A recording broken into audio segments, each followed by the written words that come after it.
ఒక్క నిమిషం ఇన్స్పెక్టర్.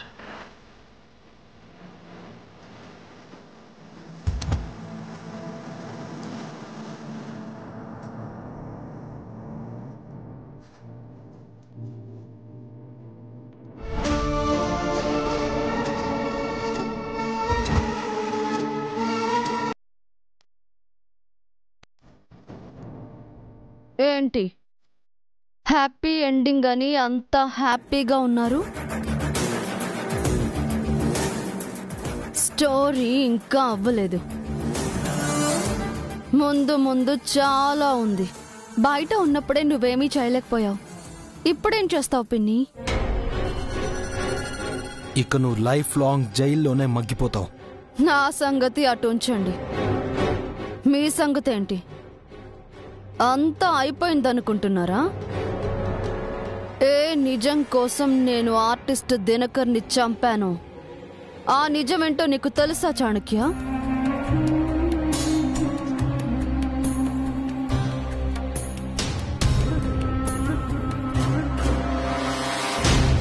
ఏ నిజం బయటికి చెప్పకూడదు అని అభి నేరం ఒప్పుకున్నాడో ఆ నిజం నీకు తెలుసా శశి?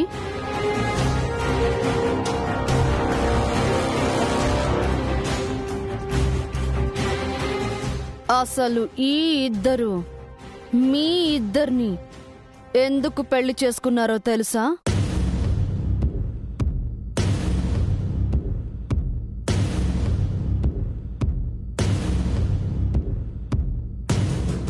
ఇప్పుడు ఎందుకండి అవన్నీ చెప్తున్నారు? ఏ ఆ నిజమేంటో నీకు తెలియదా చారుకేశ? నీ మనస్సాక్షిని అడుగు.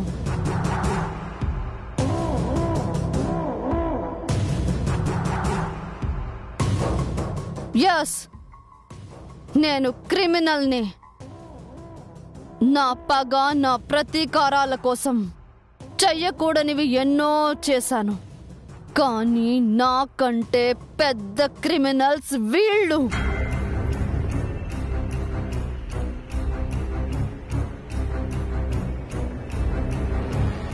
అతి భయంకరమైన నిజాన్ని మీ దగ్గర దాచిపెట్టారు. మీ జీవితాలతో ఆడుకుంటున్నారు. అదేంటో తెలుసుకోండి.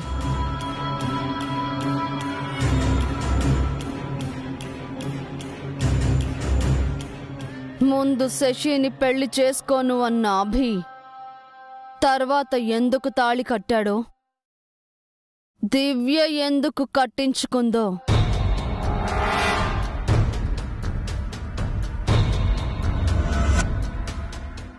ఇప్పుడు గుళ్ళు గోపురాలు ఎందుకు తిరుగుతున్నారో, పాము ఎద్దు ఎందుకు వెంట పడుతున్నాయో, ఆ ఇంట్లో చనిపోయిన వాళ్ళ ఫోటోలు ఎందుకున్నాయో అన్నీ అన్నీ తెలుసుకోండి.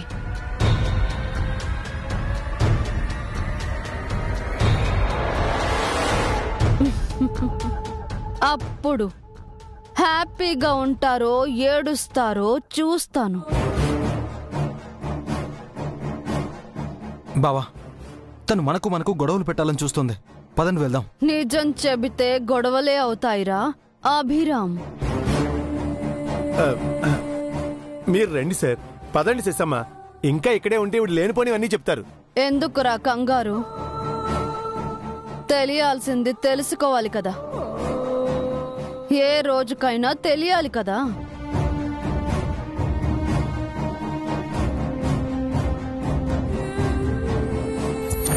నాకు లేని మనశ్శాంతి మీకెలా ఉంటుందో చూస్తాను.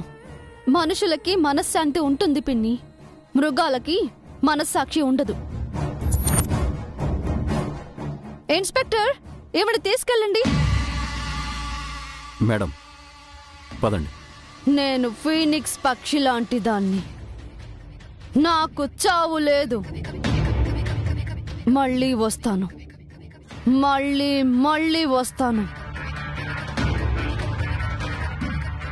Wait for me.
Chandrika court దగ్గర జైలుకు వెళ్తూ నిత్య పెట్టిన మంట బాగా వర్కౌట్ అవుతున్నట్టుంది.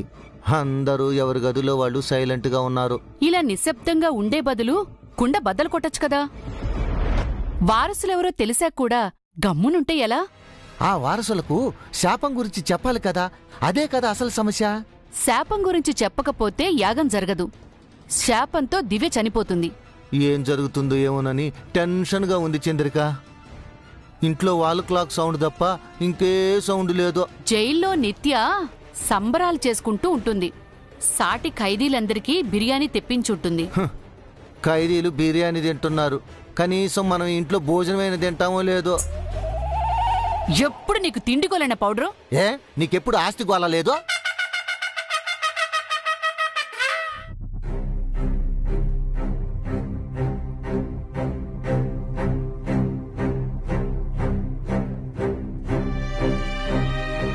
ఏమండి, బిజీగా ఉన్నారా? లేదు, చెప్పు. మీకు నిజం చెప్తాను అని అన్నాను కదా. అవును. ఇప్పుడు చెప్పాలనుకుంటున్నాను. నేను అడగలేదే. చెప్పాల్సిన బాధ్యత నాకుంది.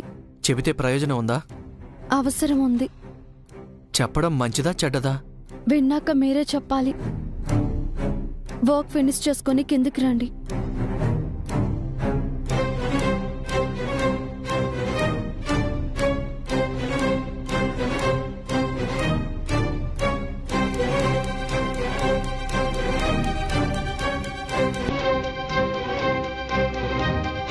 అన్నయ్య, ఏంటి దివ్య? ఆయనకు వదినకు నిజం చెప్పేద్దాం అనుకుంటున్నాను అన్నయ్య. ఇప్పుడా?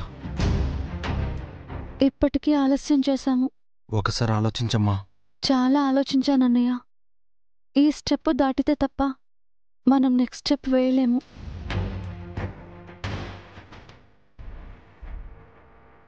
అది నిజమే. త్వరగా యాగం చేయాలి. అందుకే వదినను తీసుకుని కిందకి రా అన్నయ్య.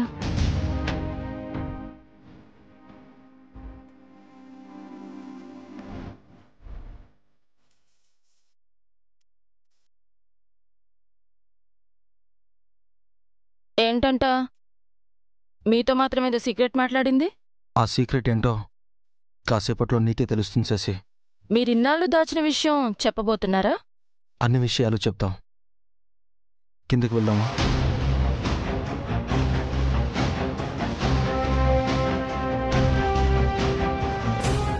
జడ్జి, నానమ్మ, ఆయనకు వదినకు నిజం చెప్పబోతున్నాను. మీరు రావాలి.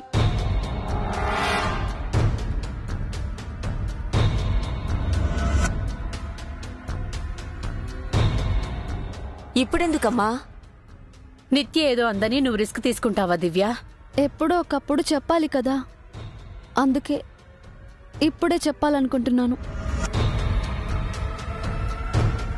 హాల్లోకి రండి.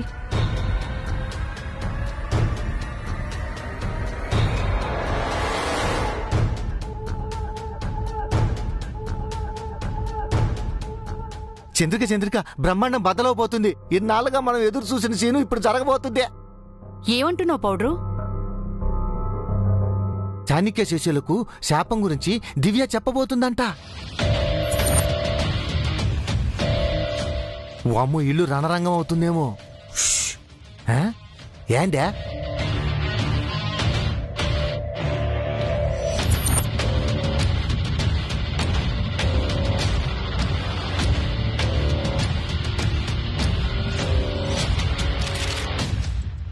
అమ్మమ్మ, తాతయ్య, రండి హాల్లోకి.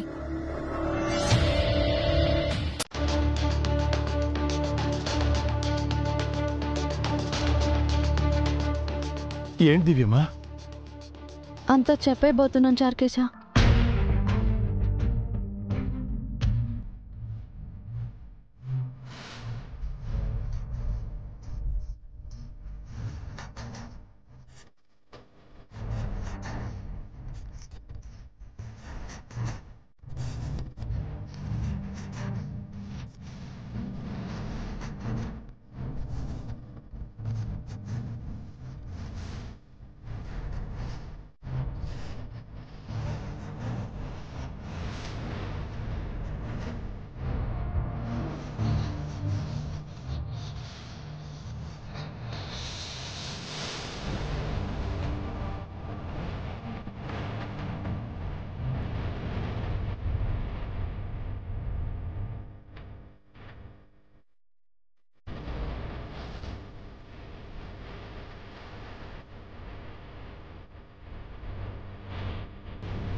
ఏవండి వదిన, మీ దగ్గర మేము ఒక కఠినమైన నిజాన్ని దాచిపెట్టాం. ఇన్నాళ్ళు మీకు ఆ నిజాన్ని చెప్పనందుకు మమ్మల్ని క్షమించండి.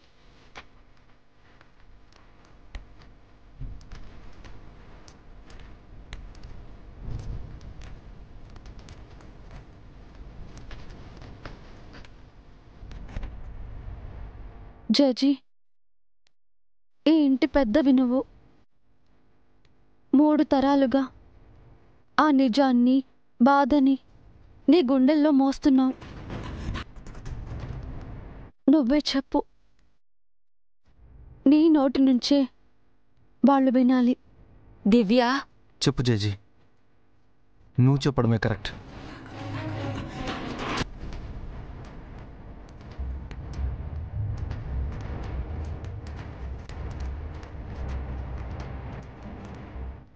చెబుతాను.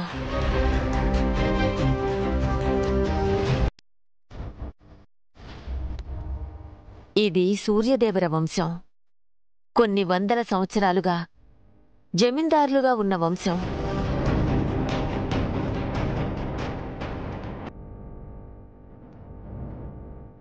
తరతరాలుగా మచ్చలేని మంచి వంశం. అలాంటి ఈ వంశానికి 5 తరాల క్రితం ఒక కళంకం అంటింది.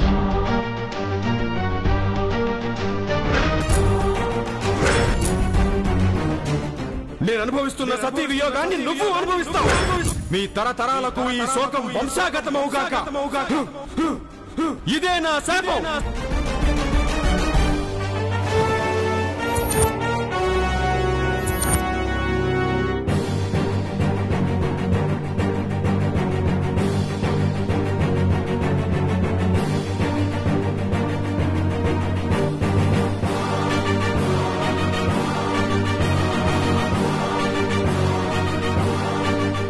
అలా ఈ వంశానికి శాపం మొదలైంది.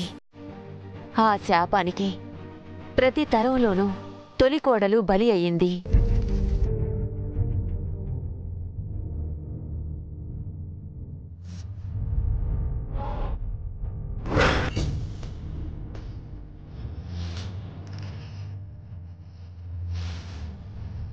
గోడపై ఉన్న ఆ ఫోటోలు వాళ్లవే.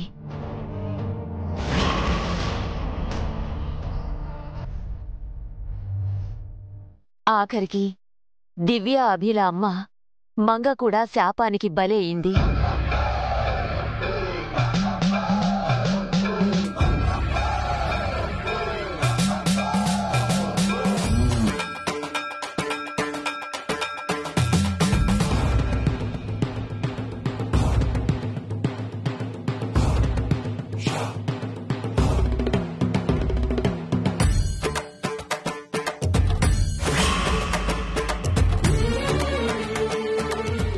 ఇప్పటి వరకు ఆ శాపం ఆగలేదు. కోడళ్ళు చనిపోతూనే ఉన్నారు. శాపాన్ని ఆపాలని ఎంతగానో ప్రయత్నించాం, కానీ విఫలమయ్యాం. ఇదే బాబు మేము దాచిన నిజం.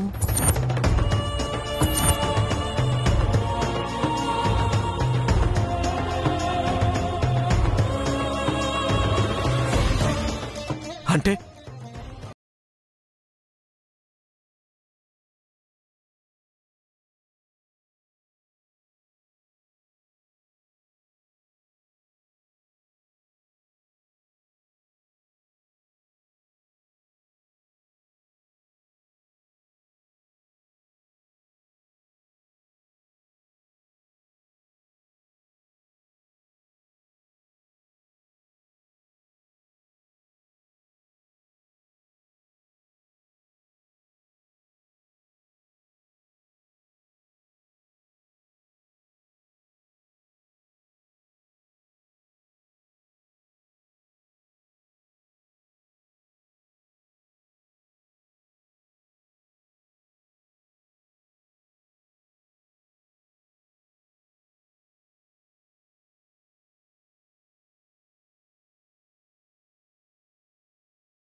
ఏమైనా కావచ్చు, కానీ ఇప్పుడు ఈ శాపంతో నా చెల్లెలు చనిపోవాలా?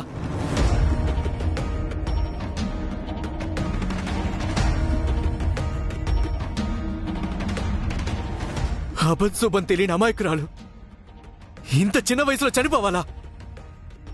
అవసరం లేదండి. శాపం వదిన కాదు,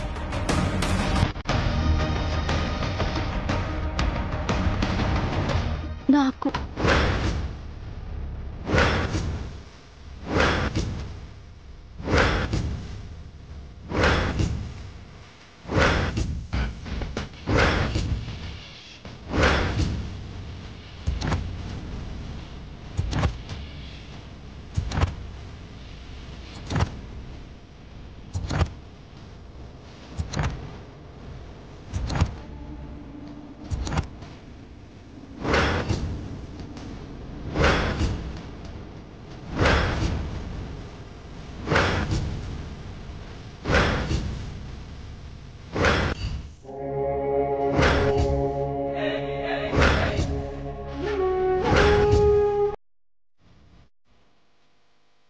ఏమంటున్నావు దివ్య? నీకు శాపం ఏంటమ్మా? ఇంకా ఎందుకన్నయ్య దాస్తావు? లేదు దివ్యమ్మా, శాపం ఇంటి కోడలికే, మీకు కాదు. నాకంతా తెలిసిపోయింది చార్కిష. నాగభూషణం చెప్పాడు. దివ్యమ్మ, నేను ప్రాణాలతో తిరిగి వస్తానన్న నమ్మకం లేదు. మీకేం కాదండి. ఎంత ఖర్చైనా సరే మిమ్మల్ని బ్రతికించమని చెప్తాను. ఆ ఖర్చంతా నేను పెట్టుకుంటాను. చెడ్డతనంతో మీ పిన్ని నన్ను ఎప్పుడో చంపేసింది. మీ మంచితనంతో నన్ను ఇంకా బాధపెడుతున్నారు. నేను పోయేలోపు నీకు నిజం చెప్పాలమ్మా. నిజమా? అవునమ్మా. శాపం మీ వదిన కాదు, మీకే.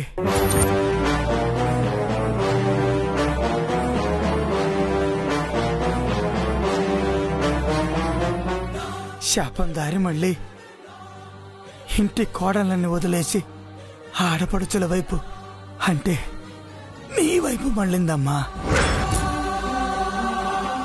ఈ విషయం మీకు తెలియకూడదని మీ పిన్ని ఎన్నో ప్రయత్నాలు చేసింది. వారసులెవరో కూడా మీకు తెలియకూడదనుకుంది. దేవుడి దయ వల్ల ఇప్పుడు మీకు వారసులు ఎవరో తెలిసారు కాబట్టి ఆ యాగం త్వరగా జరిపించండి అమ్మా.